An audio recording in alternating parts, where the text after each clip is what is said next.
Okay na sa akin lahat. Makahanda na ako kung ano man pwede mangyari.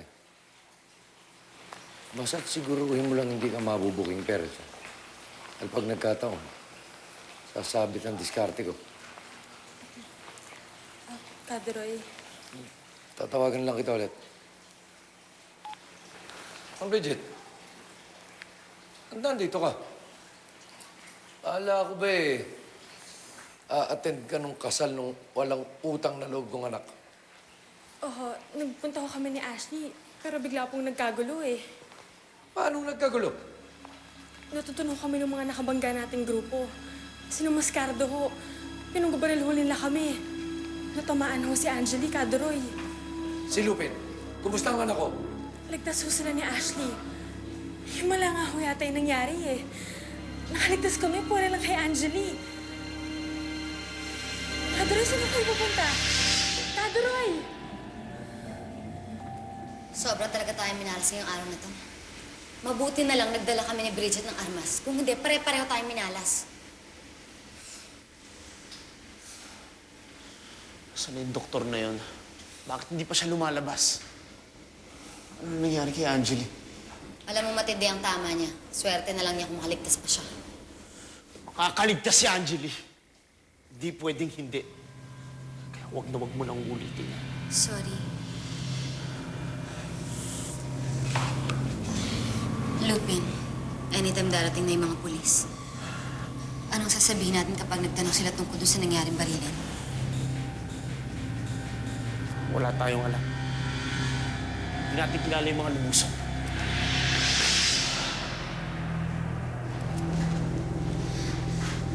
Andiyan na yung doktor. Dok, kamusta mo si Angeli?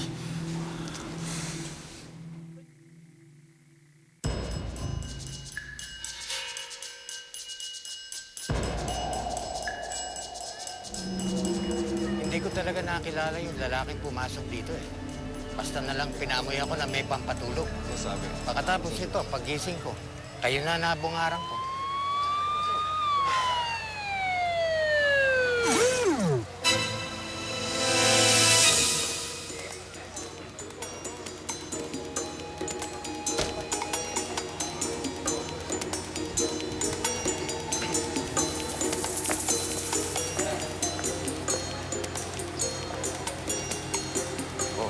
Mukhang madugo ito ah.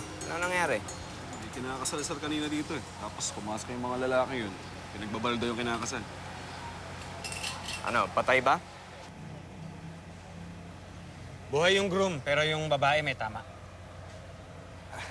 Akalain mo tatlo pala tayo nag-uusap dito. Ba, oo nga. Sino ka ba? Sargento Domingo, Western Police. Sandali. Anong ginagawa ng taga-Western dito? Yung kasing sasakyan na ginamit ng mga nanggulo rito, kinarnap sa teritoryo. Kaya may interes ako sa kaso. Inspector Clavio Angeles. Nakita ko kanina, ini-interview mo yung mga tao. Siguro nakunan mo na ng statements. Sino ba yung mga kinakasal? Ang bride ay si Angeli Villavicencio. Ang nobyo naman niya, ang pangalan ay Lupin.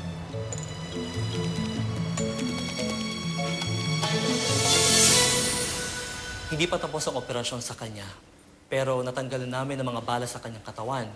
The other surgeon is doing everything to revive her.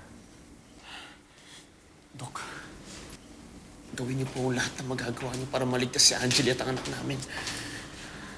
Tungkol sa anak ninyo ni Angeli ang dahilan kung bakit ako lumabas dito, Iho. Bakit, Dok? May problema ba? Nanganganib si Angeli. Nakadagdag sa panganib ang dinadala niya.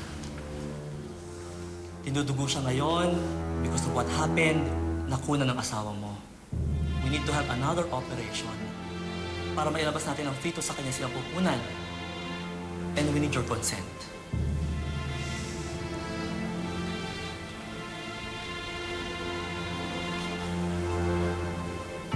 Gusto niyo payagan ko kayong patayin ang sarili kong anak. Malabo na natin mailigtas ang bata. We have to do this. Kapag di ka pumayag, you might also lose your wife. Anong desisyon ninyo?